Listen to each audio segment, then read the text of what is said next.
Hello, my name is Angelle Williams, and this is my diversity video on educating parents on special needs and LGBTQ plus students.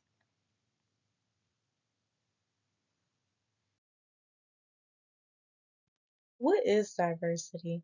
Diversity is the practice of quality of including or involving people from a range of different social and ethnic backgrounds and of different genders, sexual orientation, special needs, and etc. In my autobiography, I discussed how I'm familiar with working with special needs students because my mom is a speech language pathologist, and she has worked in the school system for almost 15 years.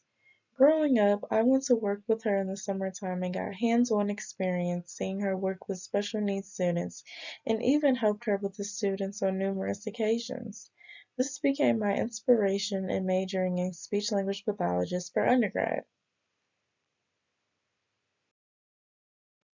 Even though I don't plan on getting my master's in speech because I plan on going straight to physical therapy school after I graduate, I still love both fields and want knowledge in both. Although I won't be a speech language pathologist, with my bachelor's I can get a job as a speech language pathology assistant while I'm in graduate school getting my doctorate in physical therapy. I plan on becoming a physical therapist that works in school settings to help students with disabilities overcome their physical challenges to achieve their educational goals. With this being said, I want to make sure all my patients are comfortable. That goes for patients with special needs and patients a part of the LGBTQ plus community. There's been a lot of misconceptions about students with special needs and students who are a part of the LGBTQ plus community.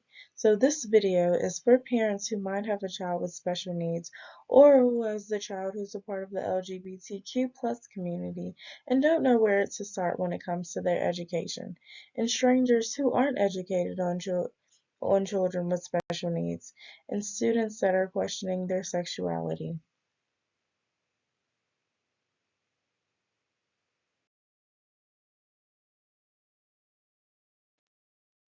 There's a myth kids who receive special education services have to be in a separate classroom, and this is not true.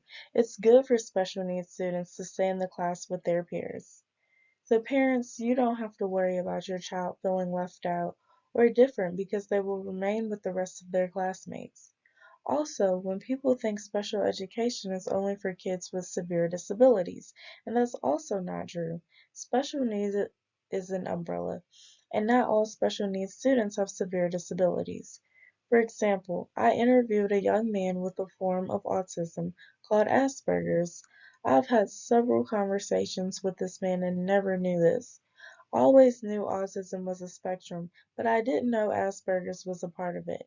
I actually didn't know much about Asperger's prior to this interview, nor did I know that I knew someone with Asperger's. He has many similarities to me. We were both on the swim team and both became lifeguards. Some misconceptions about LGBTQ plus community is that kids specifically need a mom and a dad, and children are too young to know their sexuality. Both of these are false. Growing up in a two-person home is a blessing, and it doesn't matter the gender.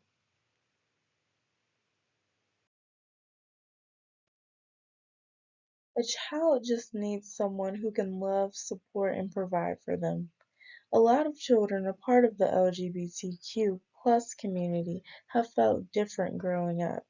They've known how they really felt all along and just didn't know how to go about it.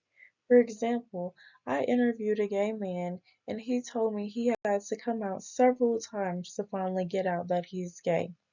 This is because families aren't supportive and children are afraid of being disowned.